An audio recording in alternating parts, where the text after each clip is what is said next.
sus Biblias al libro de los Hechos.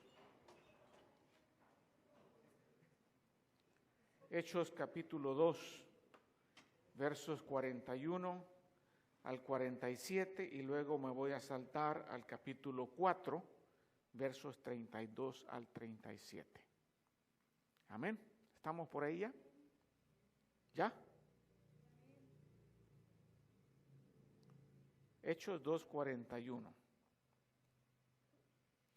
Entonces, los que habían recibido su palabra fueron bautizados y se añadieron aquel día como 3,000 almas. Y se dedicaban continuamente a las enseñanzas de los apóstoles, a la comunión, al partimiento del pan y a la oración. Sobrevino temor a toda persona, y muchos prodigios y señales se hacían por los apóstoles. Todos los que habían creído estaban juntos y tenían todas las cosas en común. Vendían todas sus propiedades y sus bienes y los compartían con todos según la necesidad de cada uno. Día tras día continuaban unánimes en el templo y partiendo el pan en los hogares, comían juntos con alegría y sencillez de corazón, alabando a Dios y hallando favor con todo el pueblo. Y el Señor añadía cada día al número de ellos los que iban siendo salvos. Y luego en el capítulo 4, verso 31, dice que la congregación de los que creyeron era de un corazón y un alma, y ninguno decía ser suyo lo que poseía, sino que todas las cosas eran de propiedad común. Con gran poder, los apóstoles daban testimonio de la resurrección del Señor Jesús, y había abundante gracia sobre ellos. No había pues ningún necesitado entre ellos, porque todos los que poseían tierras o casas las vendían, traían el precio de lo vendido y lo depositaban a los pies de los apóstoles, y se distribuía a cada uno según su necesidad.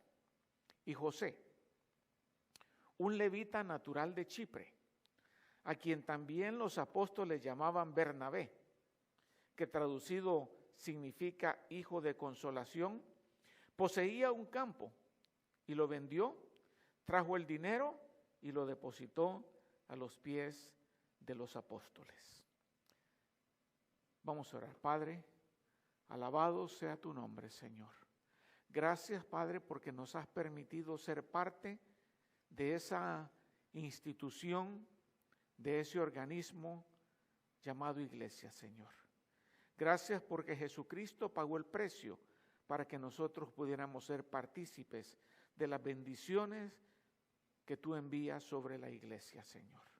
Rogamos, Padre, que sensibilice nuestros corazones a la voz del Espíritu en esta mañana, y que lo que escuchemos ahora, Señor, sea una realidad en nuestras vidas. En el nombre de Jesús, amén. A manera de introducción al tema, en el Antiguo Testamento usted sabe que la iglesia no existía. La iglesia comienza a existir en el día de Pentecostés, cuando dice y se añadieron al grupo de los apóstoles, y ahí se forma la iglesia. Pero en el Antiguo Testamento encontramos una palabrita muy parecida, la palabra hebrea kahal, que denota congregación o comunidad, hablando de la comunidad de Israel específicamente, pero vista desde el aspecto religioso como el pueblo de Dios. Entonces, en el Antiguo Testamento decir kahal era decir el pueblo de Dios. Para los griegos, que era la cultura que dominaba en los tiempos de los Hechos, para los griegos significaría una sociedad democrática autogobernada. Y de ahí es donde procede para nosotros el término democracia, una sociedad democrática autogobernada. Por lo que para el judío, está hablando de sociedad democrática, para el judío era una sociedad teocrática. O sea, Dios era el que mandaba en todo. Y los judíos se veían a sí mismos como parte de esa sociedad en la cual todos los miembros del Cajal estaban sujetos al Rey Celestial. A Jehová dirían algunos, Elohim, o cualquiera de los nombres que haya usado. Entonces aquí tenemos una sociedad teocrática sumisa al rey, aquí en los griegos tenemos una sociedad democrática sumisa al electo, gobernante o lo que sea, pero entra así en el libro de los Hechos un nuevo concepto, que es hasta cierto punto una mezcla de los dos. Y ese es el concepto de la iglesia, la eclesía. Del español al griego no hay mucha diferencia, eclesía, iglesia.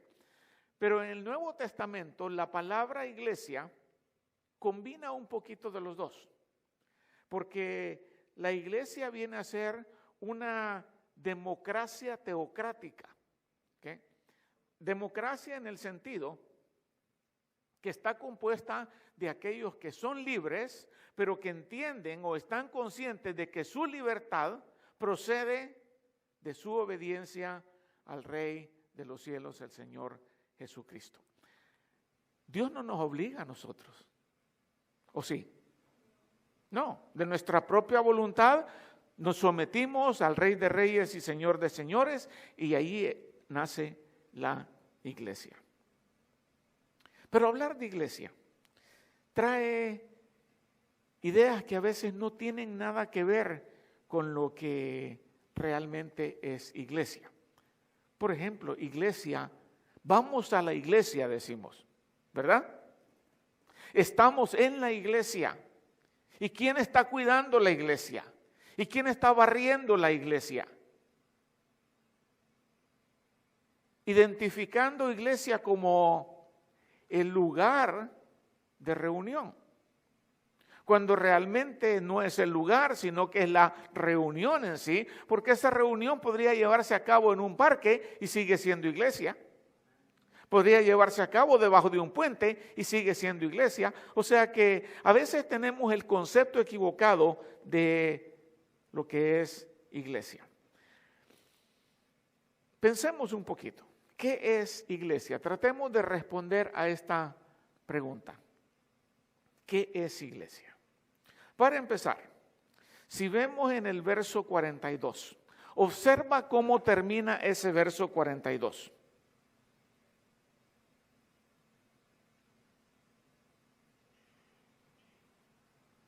Termina con una palabra. Estaban dedicados a algo.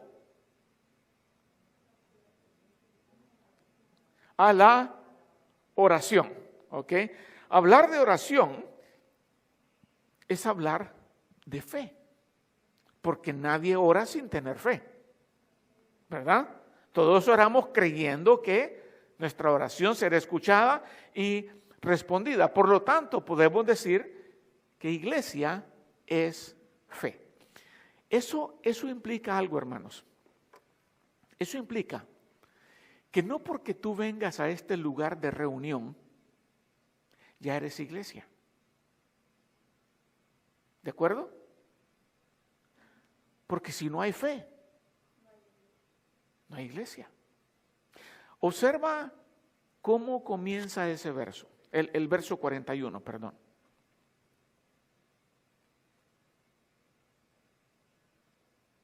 Observa cómo comienza.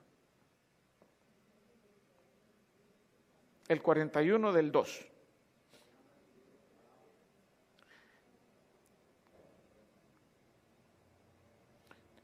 Perdón, 41. Sí, los que recibieron su palabra fueron bautizados y se añadieron. Y luego el 44 dice, todos los que habían creído estaban juntos. O sea que todo comienza con la fe. Y aquí en ese verso que les mencioné está denotada la fe por medio de la oración. Esas 3,000 personas, dice, perseveraban o se dedicaban continuamente a una acción que demostraba su fe. Oraban. La iglesia desafortunadamente ha decaído en ese aspecto. Como he dicho por todos estos años, el servicio menos asistido en todas las iglesias es el servicio de oración. Entonces, ¿dónde está la fe?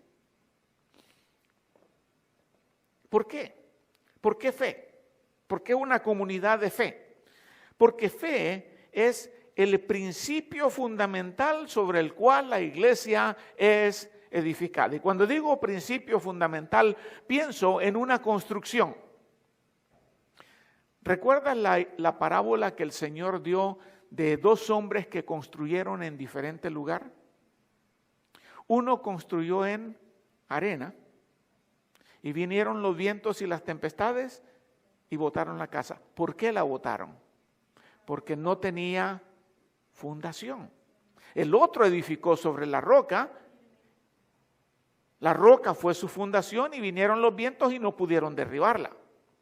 ¿Okay? Entonces, cuando hablo de que la fe, de que iglesia es fe, porque la fe es un principio fundamental sobre el cual la iglesia está edificada, es porque la fe es la característica fundamental de la iglesia. Hablar de iglesia es hablar de fe. Cuando el Señor predijo la iglesia, el Señor Jesucristo, en aquel capítulo en el cual le pregunta a sus discípulos, ¿quiénes dicen los hombres que yo soy? Y unos dijeron, a ellos dicen que eres el profeta Jeremías, otros que eres este. Y luego les pregunta, ¿y ustedes quiénes dicen que soy? ¿O quiénes creen que soy? Y Pedro responde en esa ocasión.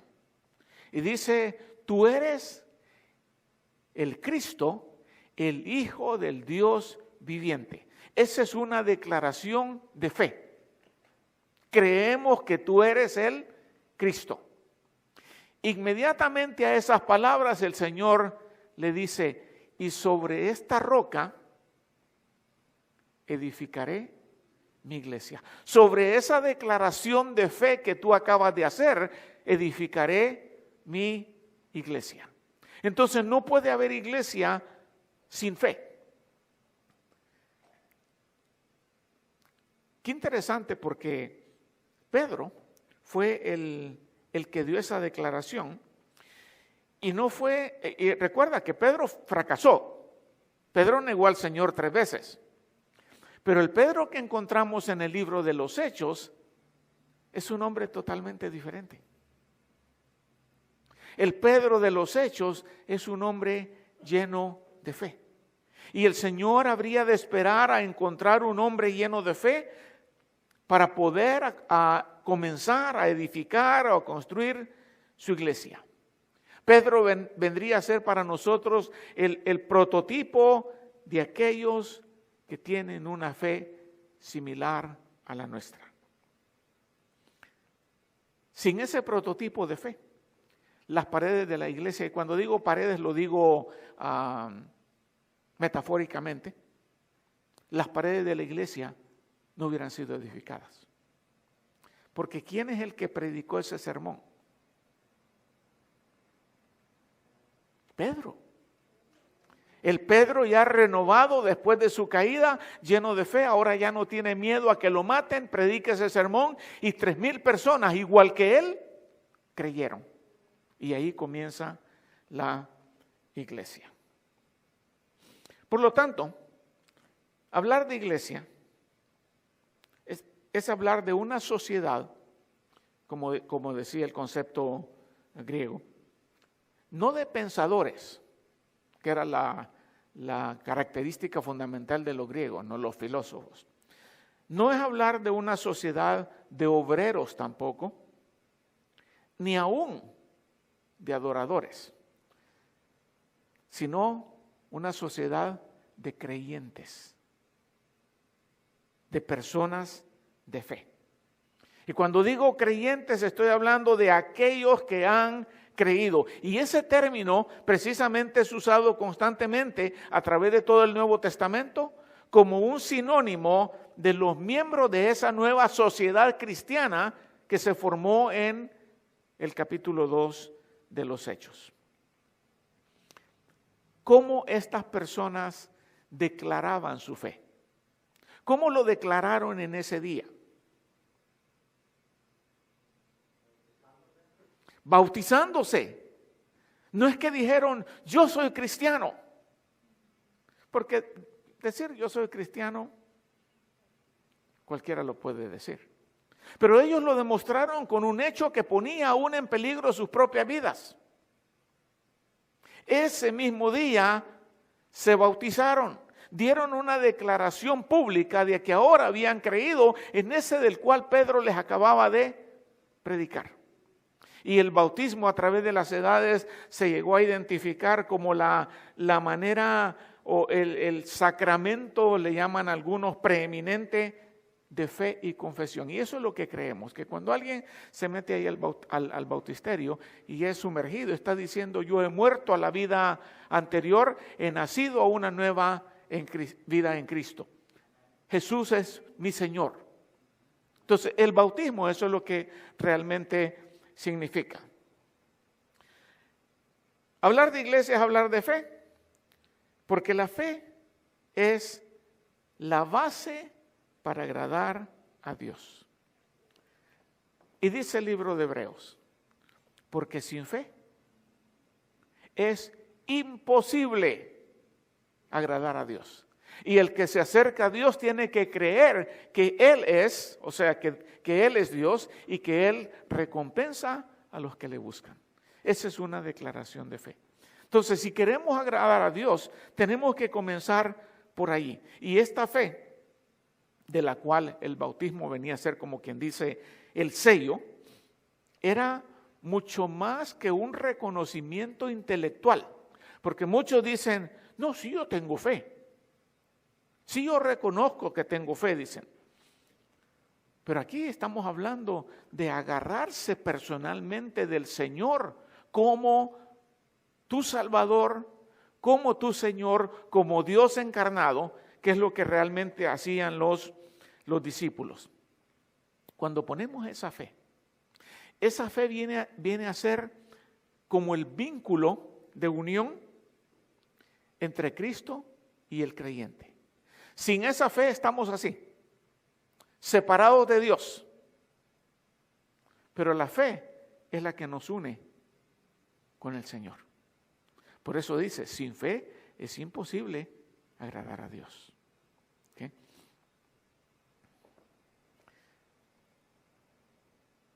Cuando declaramos esa unión entre Cristo y el creyente, el resultado es una nueva creación. Mientras estábamos sin Cristo acá, estábamos perdidos en nuestros delitos y pecados, muertos. Cristo está acá. Llega ese momento de unión por medio de la fe. ¿Y qué sucede con esta persona? Sí, muere a la vieja vida y renace a una nueva vida. Y de ahí es que podemos entender las palabras del apóstol Pablo cuando dice que si alguno está en Cristo, nueva criatura es. Las cosas viejas pasaron, ahora han sido hechas nuevas. Ese acto de fe hace que el Señor transforme a la persona.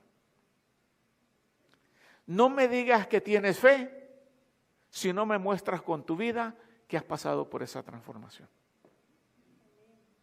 No puedes seguir siendo el mismo. Entonces, hablar de iglesia es hablar de fe. Una fe que ellos en ese verso expresaban por medio de la oración corporal. Cuando digo corporal me refiero al grupo. Oraban en grupo. Porque probablemente tú oras solito, Pero ellos no oraban solitos, se dedicaban a la oración. Hablar de fe es hablar también de unidad. Unidad. En ese momento hubo una unidad entre los nuevos que habían creído y el Señor Jesucristo, y entre los nuevos que habían creído y aquellos que anduvieron con el Señor por 3 años. Allí surgió una unidad. Iglesia es comunidad. Y comunidad es una palabra bien particular, compuesta de 2. ¿Cuáles son esas 2? Piensa en la palabra comunidad.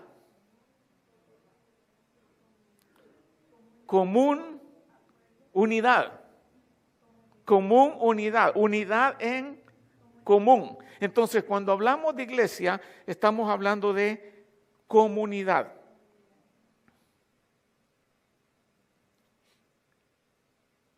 Unidad de propósito.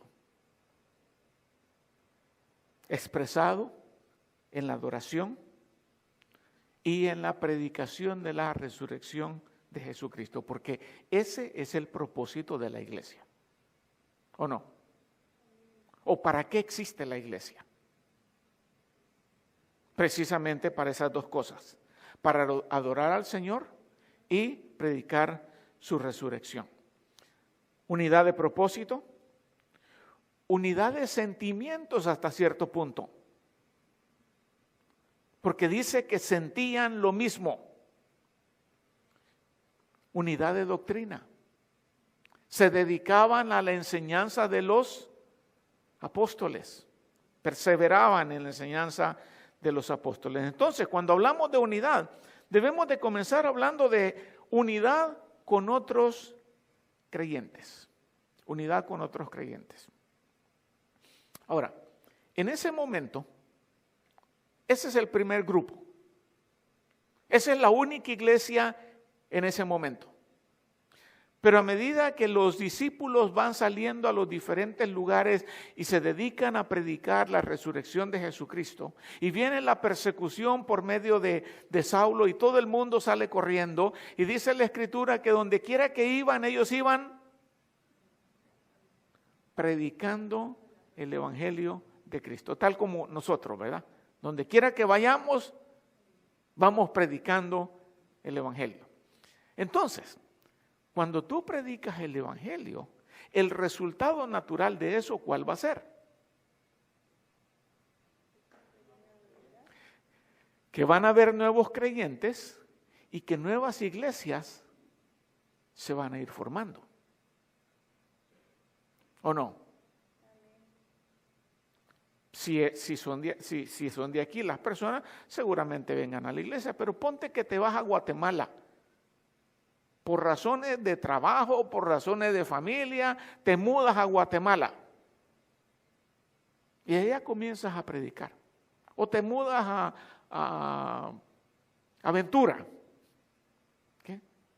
Y allá comienzas a predicar. Y las personas empiezan a creer. ¿Qué vas a hacer con esas personas? Puedes enviarlas a una iglesia, podría ser una, o puedes organizarlas en una iglesia. Entonces, en el Nuevo Testamento, a medida que el Evangelio se fue siendo predicado, la gente empezó a unirse, otras iglesias comenzaron, y claramente la unidad de la iglesia fue reconocida desde el mero principio. La unidad del primer grupo, los discípulos, la unidad del segundo grupo, estos 3,000 que acabamos de encontrar, y luego encontramos iglesias en Asia, y en Listra, y en Derbe, y en Antioquía, y en Corinto, y en Tesalónica, todos esos, y aunque eran un montón de iglesias, todas esas iglesias experimentaban, practicaban unidad entre ellas. Una muestra de ello. Cuando viene el hambre, la hambruna que pronosticó el profeta Agabo. Y los hermanos allá de Judea están pasando hambre. ¿Qué hace el apóstol Pablo y Bernabé? ¿O qué hace la iglesia de Antioquía, que no tenía hambre? Y no solamente levantaban ofrendas, envían a Pablo y a Bernabé a las diferentes iglesias pidiendo una ofrenda para los hermanos de Judea. Paréntesis, 1 Corintios 16 no se refiere a diezmos, que cada uno dé conforme a su corazón le dice. Eso está hablando de la ofrenda para esos hermanos de Judea. ¿Okay? Entonces Pablo va por las diferentes iglesias diciendo, aquellos hermanos tienen esta necesidad. Y la unidad de las iglesias se muestra en que todos están participando para llenar esa necesidad. Pablo era miembro de la iglesia de Antioquía. Pero vemos entre la iglesia de Antioquía y la iglesia de Jerusalén una unidad que da evidencia, por ejemplo, cuando llevan a cabo el concilio de Jerusalén, capítulo 15 de Hechos. Hay un problema doctrinal por ahí y mandan a Pablo y Pablo dice, mira, esto es lo que yo predico, está bien, ese es el evangelio, no vamos a imponerle a nadie más, estamos unidos en nuestra doctrina o en nuestra creencia. Entonces vemos que los esfuerzos de Pablo, despertando el amor, el servicio mutuo, no solamente entre las iglesias, sino entre los creyentes gentiles y los creyentes judíos, que en un tiempo no existía esa unidad. Y luego si tú lees las cartas de Pablo que escribió cuando estaba en prisión, todos apuntan hacia la unidad en Cristo. Por eso, cuando tú te encuentras con otro creyente, aún sin haberle dicho que eres creyente, hay una conexión. ¿De dónde viene esa conexión? Del Espíritu. Del Espíritu. Y esa unidad espiritual con otros creyentes también nos lleva a lo que yo diría una unidad experiencial con el cuerpo de Cristo. Que aunque no nos hemos identificado como cristianos, ese espíritu te dice, este de seguro es cristiano. Y nunca te ha mencionado nada. Pero el espíritu te lo dice. Entonces, cuando hablo de unidad, decir que iglesia es unidad, incluye la unidad experiencial, o sea, de experiencia. ¿Por qué? Porque la iglesia es familia. La iglesia es familia. Dice el mismo apóstol Pablo en una de las epístolas. Así pues ustedes ya no son extraños ni extranjeros, sino que son ¿qué? Conciudadanos de los santos y son de la familia de Dios. Por alguna razón nos llamamos hermanos, ¿no? Porque somos familia. Somos familia de Dios. Entonces, este verso trae una gran implicación para nosotros. Ningún cristiano puede ser excluido.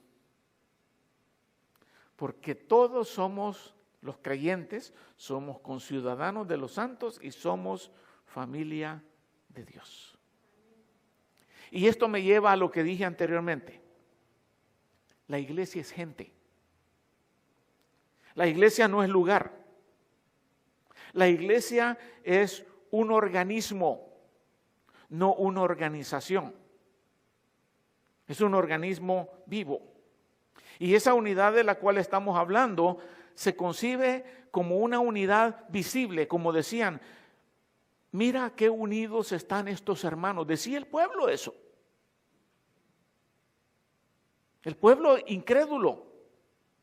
Al ver la unidad de los hermanos, decir, mira cómo se aman, mira cómo se cuidan, mira cómo se ayudan. Esa es una unidad experiencial, como familia.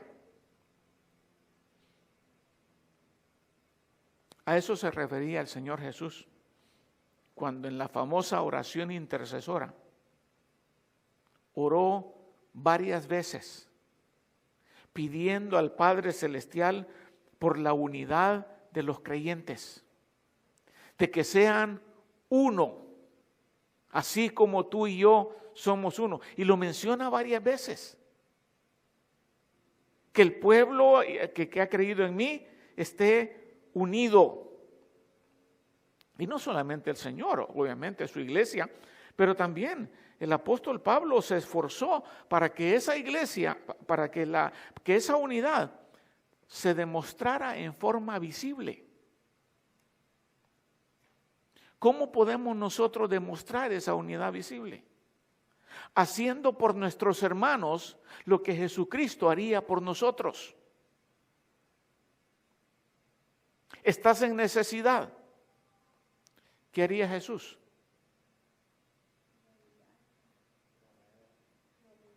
Ayudarte. Si es necesidad económica, ayudarte económicamente. Si es necesidad espiritual, espiritualmente. Si necesitas un lugar donde dormir. Esa es unidad experiencial. Ahora, eso se va a hacer más fácil cuando entendemos que lo que tenemos no es nuestro, sino que es de Dios. Entonces se hace mucho más fácil. O sea, manifestaciones externas de esa fe que decimos tener, demostrada en hechos de amor mutuo. En dar, en compartir. Dice el segundo pasaje que leímos, Hechos capítulo 4, que entre ellos no había ningún necesitado. Mira qué lindo eso. No había ningún necesitado entre ellos. Aquí entre nosotros, hermanos, no debería de haber un solo necesitado.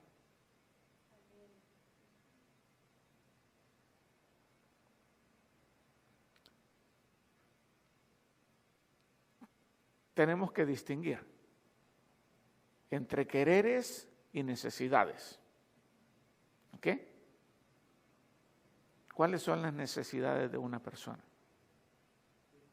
Necesidades físicas, ¿cuáles son? Techo, comida y vestido. Necesidades emocionales, ¿cuáles son? Amor, apoyo, compasión. Así que en estos que dicen que tienen fe, que dicen que son la iglesia, no debería de existir ninguno necesitado de sus cosas básicas.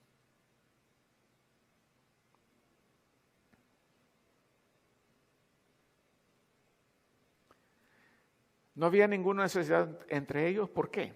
Porque todos los que poseían tierras o casas, las vendían, traían el precio de lo vendido, lo depositaban a los pies de los apóstoles y se distribuía a cada uno según su necesidad. Piensa en esto.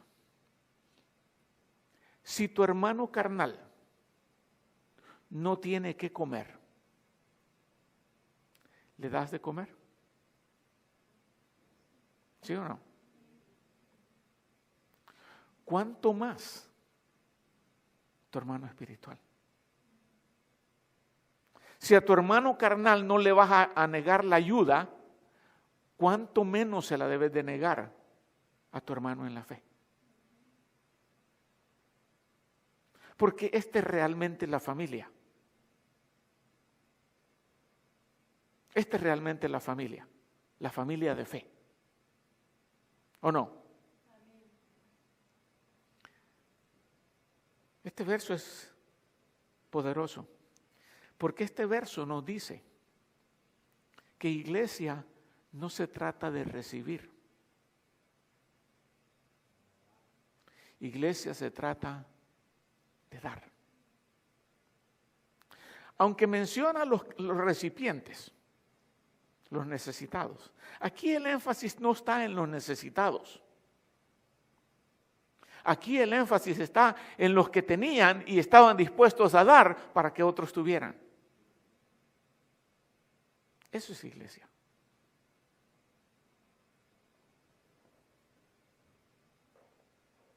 Iglesia es empatía. ¿Sabes lo que es empatía? Empatía es ponerte en los zapatos del otro. Ponerte en los zapatos del hambriento. Ponerte en los zapatos del solitario. Por naturaleza, por personalidad, algunas veces somos solitarios. ¿Okay? Pero aquí no debería de haber ningún solitario. Todos deben de ser acogidos. ¿O no fue eso lo que Jesús hizo con nosotros? Nos acogió.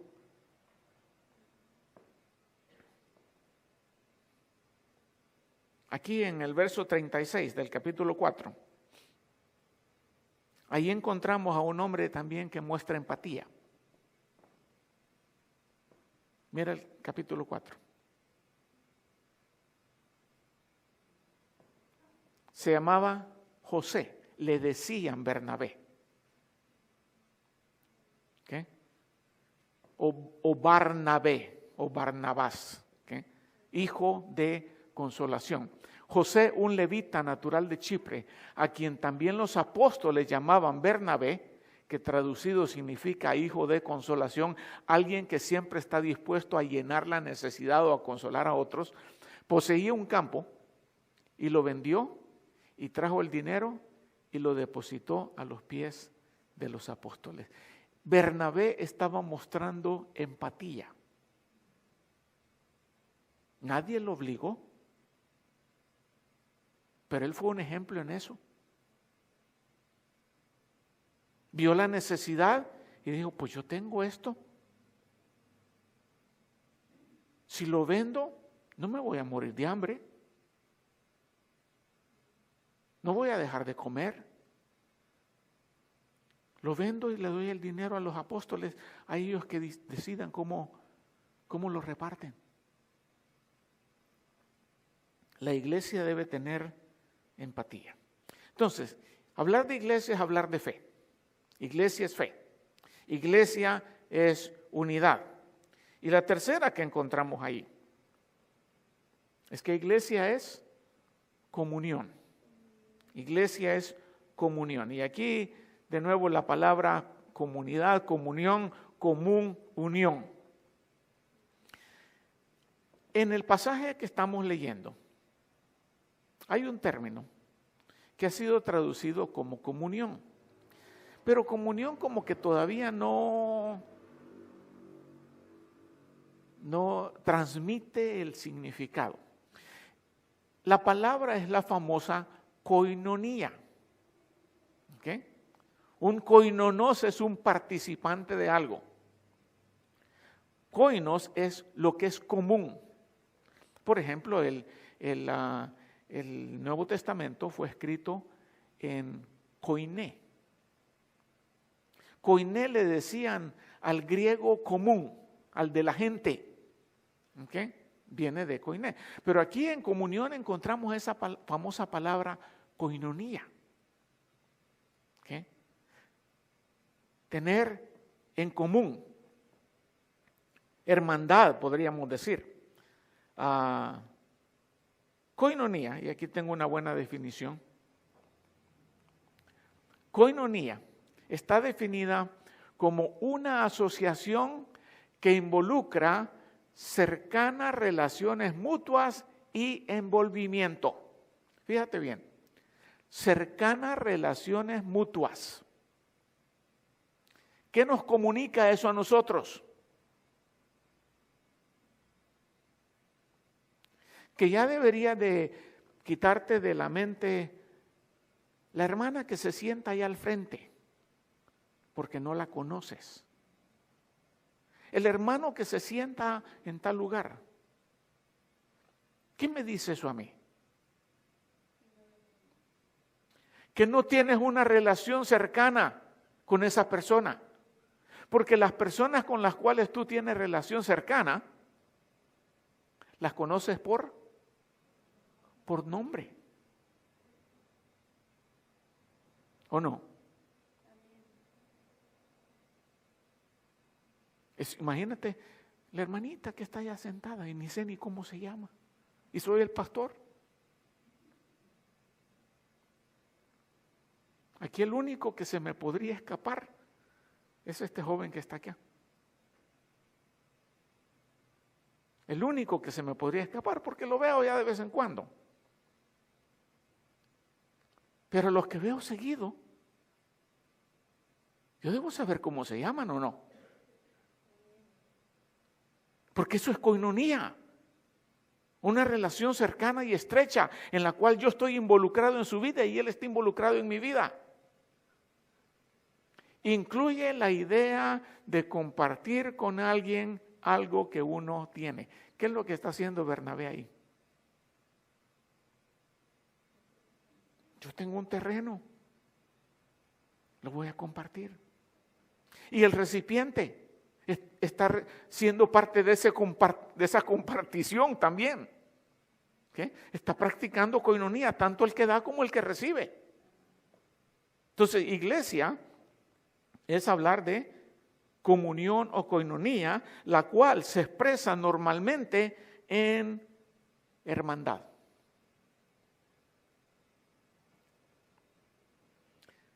Si la fe en Cristo es la característica principal de la iglesia, la siguiente debe de ser hermandad entre los miembros de la iglesia.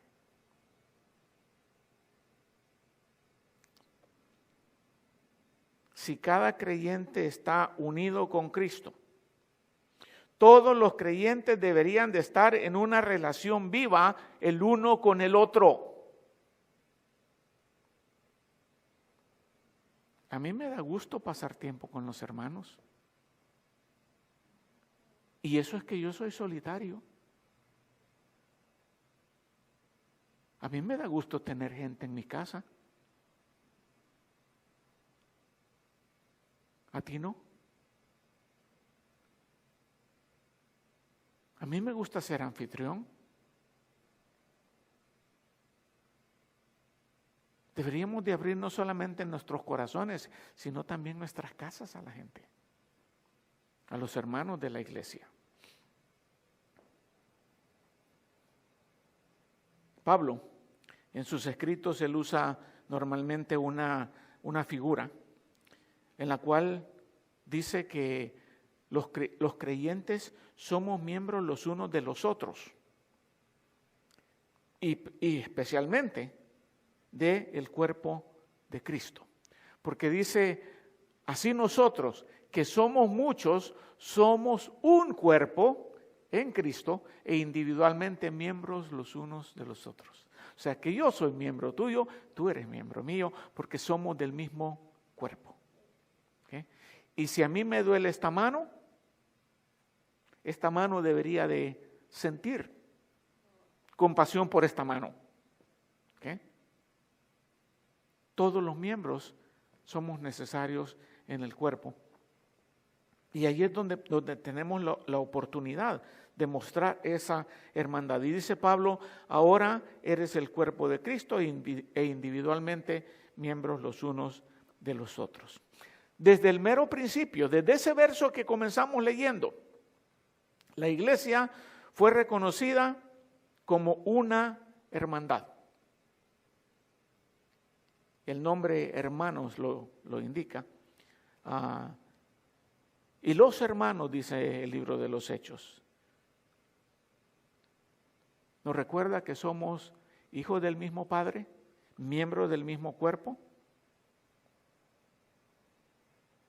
Y nos recuerda que en esas reuniones iniciales de la iglesia era la coinonía lo que ellos estaban practicando. Tenían en común, tenían hermandad entre ellos. Oraban juntos, aprendían juntos, comían el pan juntos, practicaban la cena del Señor juntos. Una comunión expresada en hermandad y expresada también en comunidad de bienes. Vamos de regreso al capítulo 2. En el capítulo 2 dice, en el verso 44, que todos los que habían creído estaban juntos y tenían todas las cosas en común. Y comenzaron a vender sus posesiones y sus propiedades y las compartían con todos de acuerdo a la necesidad de cada uno. Y luego en el segundo pasaje que leímos, en el capítulo 4, dice que toda la congregación de los que habían creído era de un solo corazón y una sola alma, y nadie clamaba o nadie decía ser suyo nada de lo que poseía, sino que todas las cosas eran de propiedad común. Entonces, desde el principio, la koinonía incluía la comunidad de bienes,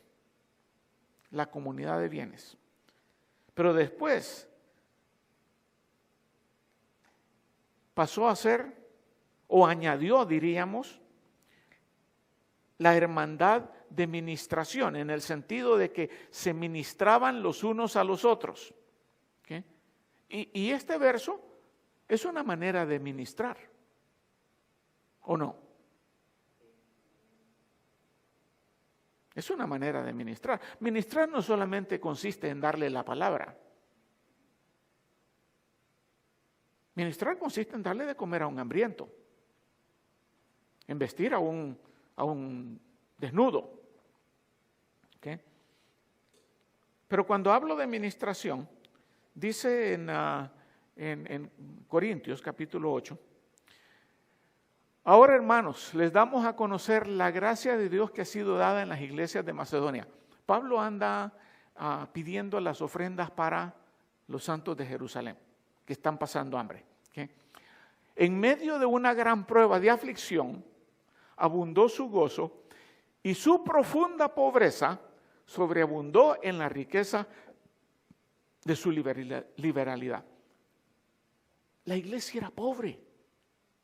Pero aún en su pobreza, dice, vieron la necesidad de los de Judea y se dieron a sí mismos más allá de lo que tenían o de lo que podían. De su pobreza sobreabundó la riqueza de su liberalidad, porque yo testifico que según sus posibilidades y aún más allá de sus posibilidades, dieron de su propia voluntad. Nadie los obligó. Suplicándonos con muchos ruegos el privilegio de participar en el sostenimiento de los santos. Mira, esto ya no se ve.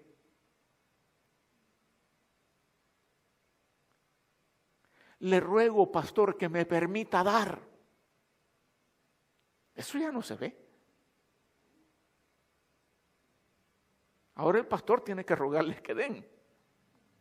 Pero ellos vieron, y mira, estos hermanos de Macedonia, ellos no conocían a los hermanos de Judea.